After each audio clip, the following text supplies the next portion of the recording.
9. Into my house come bold and free, its rightful mistress there to be. I stood before her crushed, crestfallen, revoltingly confused, and I believe I smiled as I did my utmost to wrap myself in the skirts of my ragged, wadded dressing gown, exactly as I had imagined the scene not long before in a fit of depression. After standing over us for a couple of minutes, Apollon went away, but that did not make me more at ease. What made it worse was that she, too, was overwhelmed with confusion, more so, in fact, than I should have expected. At the sight of me, of course. "Sit down," I said mechanically, moving a chair up to the table, and I sat down on the sofa. She obediently sat down at once and gazed at me open-eyed, evidently expecting something from me at once. This naivete of expectation drove me to fury, but I restrained myself. She ought to have tried not to notice, as though everything had been as usual, while instead of that and I dimly felt that I should make her pay dearly for all this. "You have found me in a strange position, Lisa," I began, stammering and knowing that this was the wrong way to begin. No, don't imagine anything," I cried, seeing that she had suddenly flushed. "I am not ashamed of my poverty. On the contrary, I look with pride on my poverty. I am poor but honorable. One can be poor and honorable," I muttered. "However, would you like tea?" "No," she was beginning. "Wait a minute." I leapt up and ran to Apollon. I had to get out of the room somehow. "Apollon," I whispered in feverish haste, flinging down before him the 7 rubles which had remained all the time in my clenched fist. "Here are your wages. You see I give them to you, but for that you must come to my rescue. Bring me tea and a dozen rusks from the restaurant. If you won't go, you'll make me a miserable man. You don't know what this woman is. This is everything. You may be imagining something, but you don't know what that woman is." Apollon, who had already sat down to his work and put on his spectacles again, at first glanced askance at the money without speaking or putting down his needle. Then, without paying the slightest attention to me or making any answer, he went on busying himself with his needle, which he had not yet threaded. I waited before him for 3 minutes with my arms crossed à la Napoleon. My temples were moist with sweat. I was pale, I felt it. But, thank God, he must have been moved to pity, looking at me. Having threaded his needle, he deliberately got up from his seat, deliberately moved back his chair, deliberately took off his spectacles, deliberately counted the money, and finally, asking me over his shoulder, "Shall I get a whole portion?" deliberately walked out of the room. As I was going back to Lisa, the thought occurred to me on the way, shouldn't I run away just as I was in my dressing gown, no matter where, and then let happen what would? I sat down again. She looked at me uneasily. For some minutes we were silent. "I will kill him!" I shouted suddenly, striking the table with my fist so that the ink spurted out of the inkstand. "What are you saying?" she cried, starting. "I will kill him! Kill him! I shrieked, suddenly striking the table in absolute frenzy, and at the same time fully understanding how stupid it was to be in such a frenzy. You don't know, Lisa, what that torturer is to me. He is my torturer. He is gone now to fetch some rusks. And suddenly I burst into tears. It was an hysterical attack. How ashamed I felt in the midst of my sobs, but still I could not restrain them. She was frightened. "What is the matter? What is wrong?" she cried, fussing about me. "Water! Give me water, over there!"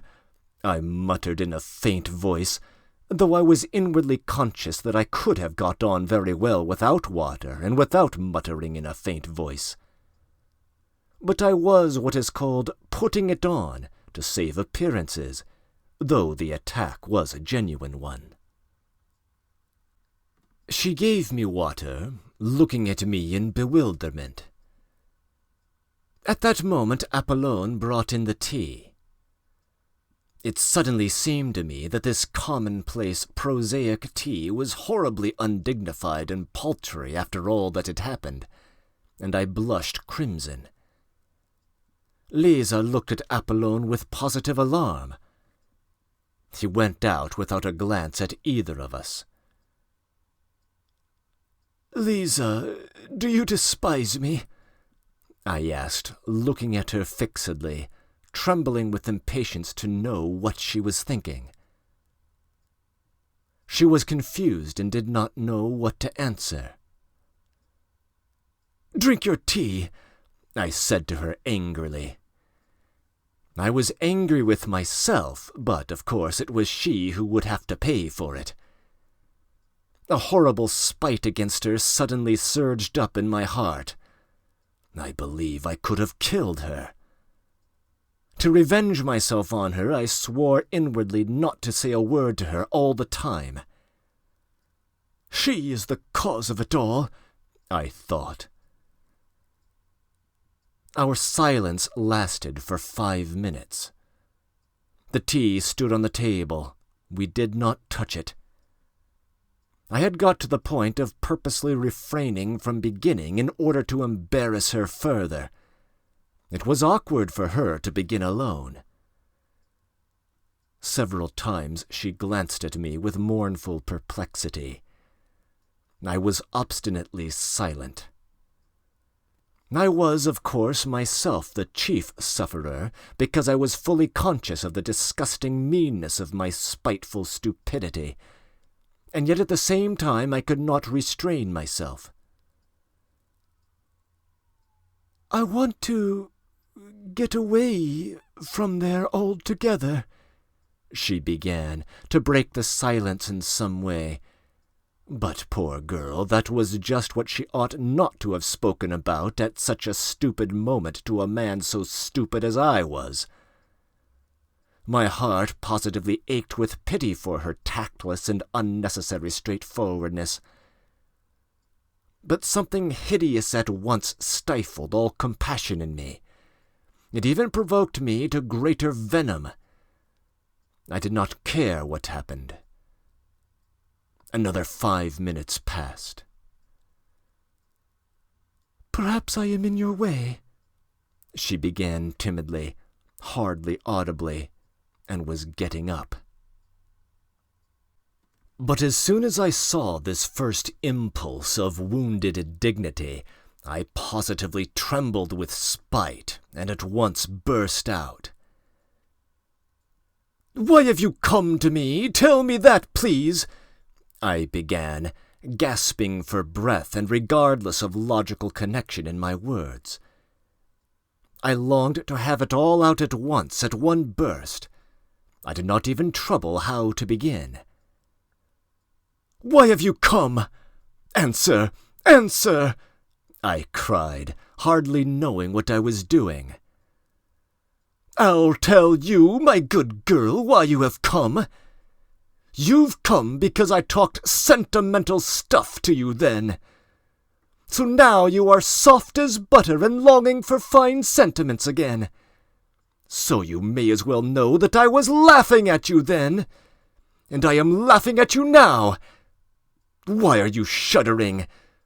Yes, I was laughing at you. I had been insulted just before at dinner by the fellows who came that evening before me. I came to you meaning to thrash one of them, an officer, but I didn't succeed. I didn't find him. I had to avenge the insult on someone to get back my own again. You turned up. I vented my spleen on you and laughed at you. I had been humiliated, so I wanted to humiliate. I had been treated like a rag, so I wanted to show my power. That's what it was. And you imagined I had come there on purpose to save you. Yes, you imagined that. You imagined that. I knew that she would perhaps be muddled and not take it all in exactly. But I knew, too, that she would grasp the gist of it very well indeed. And so indeed she did. She turned white as a handkerchief, tried to say something, and her lips worked painfully. But she sank on a chair as though she had been felled by an axe.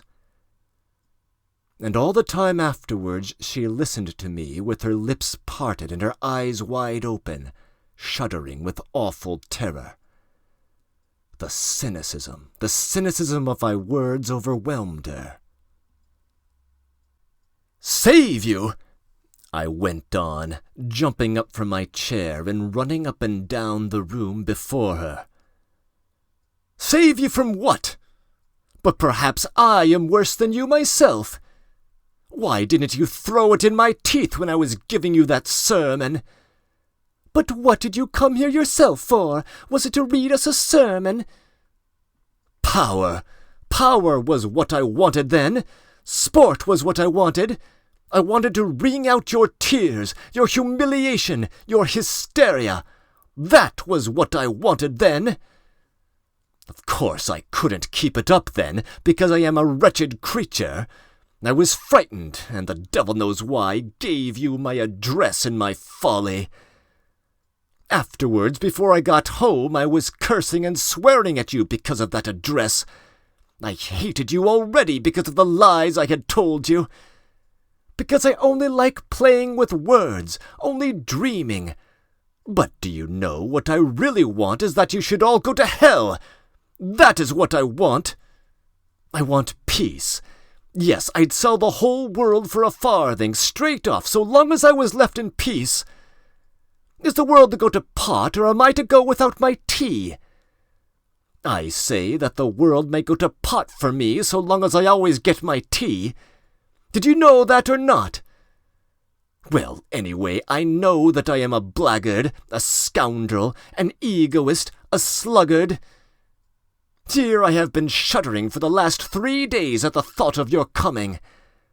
And do you know what has worried me particularly for these 3 days? That I posed as such a hero to you, and now you would see me in a wretched torn dressing-gown, beggarly, loathsome.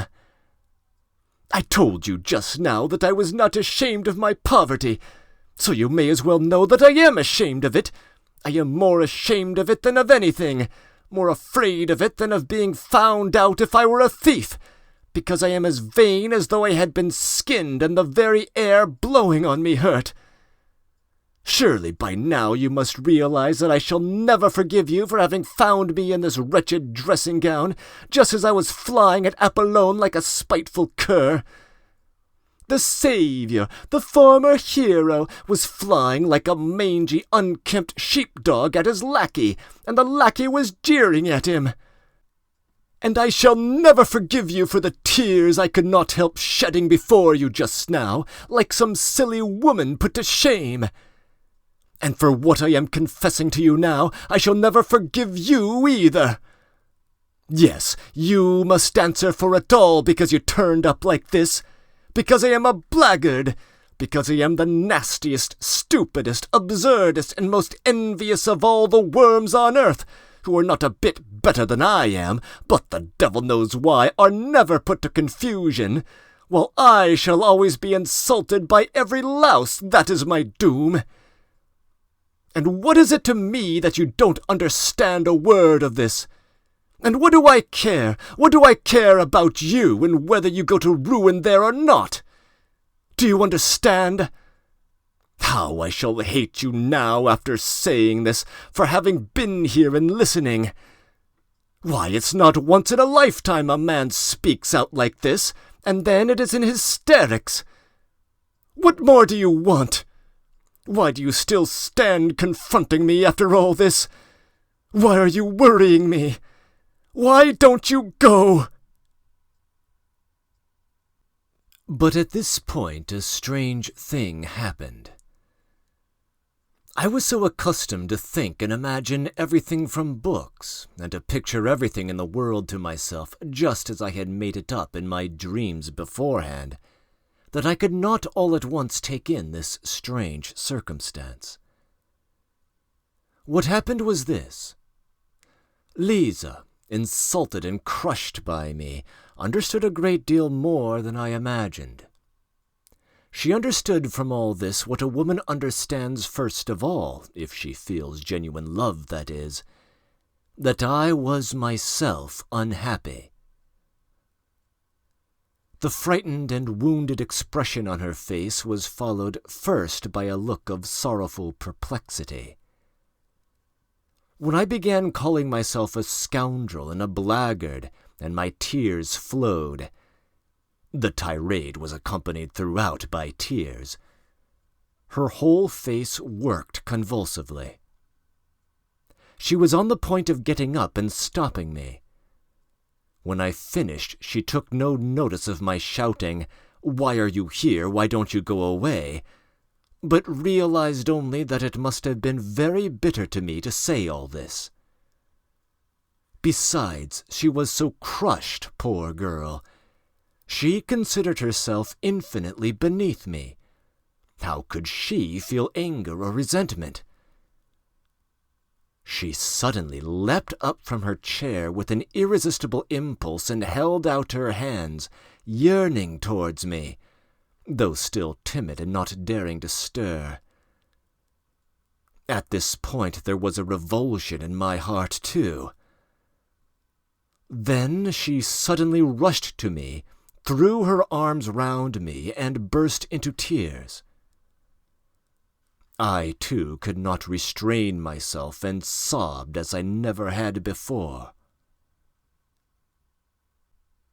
"They won't let me. I can't be good," I managed to articulate. Then I went to the sofa, fell on it face downwards, and sobbed on it for 1/4 of an hour in genuine hysterics. She came close to me, put her arms round me, and stayed motionless in that position. But the trouble was that the hysterics could not go on forever, and, I am writing the loathsome truth, lying face downwards on the sofa with my face thrust into my nasty leather pillow, I began by degrees to be aware of a far-away, involuntary but irresistible feeling that it would be awkward now for me to raise my head and look Lisa straight in the face. Why was I ashamed? I don't know, but I was ashamed.